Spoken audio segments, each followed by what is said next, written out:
Hey everyone, how are you? Thank you for stopping by my channel. Because I don't really share a whole lot about my personal life or about me, but I do get asked this sometimes about my college background or what school I went to and what degrees I've earned, etc. So growing up, especially when I was in elementary school, my mom would put me into like special classes, and it wasn't like every class that I was in was a special class. However, I realized that I would take like a certain class, especially doing math. Like that wasn't something that I was explained to. No one never told me why I was taking a special class whenever we have math in school. I had to repeat the second grade. I was so young back then, and this was like in the 80s, and so I thought nothing of it. It was like a tutor or a special teacher or an aide that would come in to help students with certain curriculum. And for me, it was mainly math. And then that's when I realized that there was something going on with me. Around the 5th grade, how I knew that it was more of a serious issue was it was very difficult for me to even do multiplication. Multiplication and division was very hard for me, and I was never slow in any other subjects per se. I'm very gifted in the arts. I'm very right-brained, and so I've always been gifted in like drawing and painting and writing, very good at writing. But when it came to math, it was always a struggle for me. And I remember when I was in the 7th grade, it was kind of the same thing. I would have to go to a tutor sometimes after school. But once I got to the multiplication and, the triple digits and things like that, it was very, very hard. And even pre-algebra and stuff like that, I couldn't do it. Surprisingly, I did pretty good in high school. My GPA was okay. I did have some honors classes, and those were, of course, in English and a few other subjects. But when it came to math, it was very difficult. So when I started college, things were going pretty good. And then at that time, around 2001, I got married.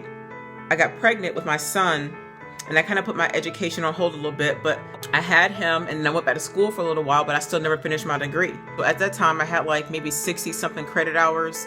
My main focus in college was really psychology. That was my major, and my minor was in graphic design and digital media. I actually learned web design on my own.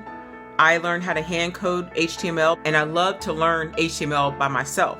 But I did take a class in college for HTML, and I did take a few classes in graphic design. And I found myself switching majors because it would take math. And it seemed like no matter what I did, I just couldn't understand it. And it took me all this time to realize that that's what I had was dyscalculia, and I didn't know what it was. And it's almost like having dyslexia, but it's with numbers. And then I started going to a different university, and my major was still psychology, but then my minor was more so in ministry. And I felt like if I changed it mainly to ministry, then I wouldn't have to do math. But to get my degree, I had to have some type of math. And especially when it comes to word problems like statistics and stuff like that, there's no way I could have done that. I'm like, there's no way I could do it, at least in my mind, that's what I felt. And here I'm seeing like all my friends and classmates graduating, getting their bachelor's and master's and associates, and I'm still stuck without mine. And the amount of credit hours I have, I should have at least 2 degrees by now, but I don't. That was one of the reasons why I didn't finish my degree. I mean, there's other things like student loans and stuff, and it's crazy because I look at my son. My son is like a genius, you guys. He is in AP and honors classes. And he was just inducted the week before last into the National Honor Society. I mean, he's in he takes like trig and AP physics. And I'm like, how does he, and he is so smart. Like he is like Goodwill Hunting smart. And I'm so grateful for that. I just wanted to share this with you guys just in case you guys were struggling with a certain type of disability. Just know that you're not by yourself. You're not alone. And that's one of the reasons why I haven't gone back to school, because it's just numbers are a challenge for me, and math is a learning thing. Someone can sit there and try to help me and try to tutor me, and I would forget it. Like I would forget it almost right away. And so what I'm going to do is I'm going to leave some information down there below on dyscalculia, and you guys can kind of read up on it, because I know sometimes for some people math is an issue. Numbers are an issue, and understanding problems could be an issue. It doesn't mean that you're stupid or anything like that. It's not it. It's just that's just part of a challenge that you have to overcome. And that's something that I would really love to overcome. And I struggle because I'm 40 years old now, and I'm struggling with math. There's so many careers and so many things I wanted to do and get into, but I was so afraid. And it's hard to explain to people And there's other reasons too, and so I would like to go back and finish my degree and, finish my education. And I considered getting into nursing because my mom's a nurse. Even in nursing and in the medical field, you need to understand math. Years ago, I used to work at a hotel where right before I went to college. And one of the things I had to cash out at the end of the night. I couldn't understand some of the accounting stuff. I didn't know what I was doing.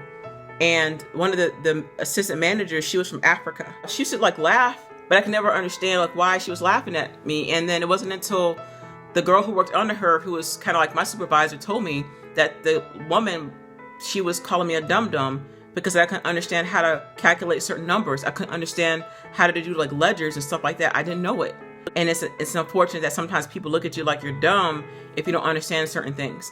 And so, but it's crazy because I'm so gifted in so many other things. But when it comes to numbers, it's hard. I would love to get into real estate. Because I used to work for a real estate company years ago before they went out of business. And I'm here in Orlando downtown. But I worked in the administrative portion of it and also did some of their graphics and stuff.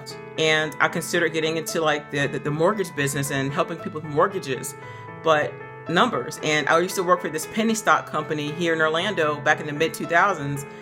And I never moved a penny until before I quit the company. It was kind of like the boiler room, but anyway, I just felt like sharing that because I know it's hard for some people to admit that they have it and they might not understand why they're struggling with certain things regarding math and numbers. That's probably it. But there's tests you can take, and I'm going to look into different avenues to see how I can get help for that.